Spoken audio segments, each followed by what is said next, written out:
বললাম তো ওরা কেন গেছিলেন সেখানে? মানুষের পাশে দাঁড়াতে। তো এইটা অপরাধ।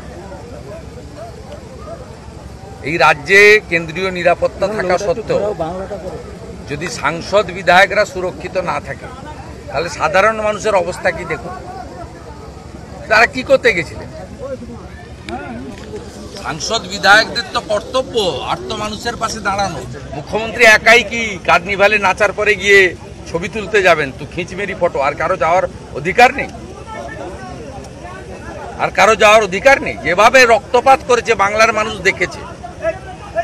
এই রক্তের সুমধুর বদলা ২৬ সালে জনগণ নেবে, আদিবাসী সমাজ নেবে, আমি আপনাকে বলে গেলাম। আর এফআইআর হবে। এফআইআর নিয়ে যা যা করার আমরা করব এবং যা ব্যবস্থা নেওয়া হবে।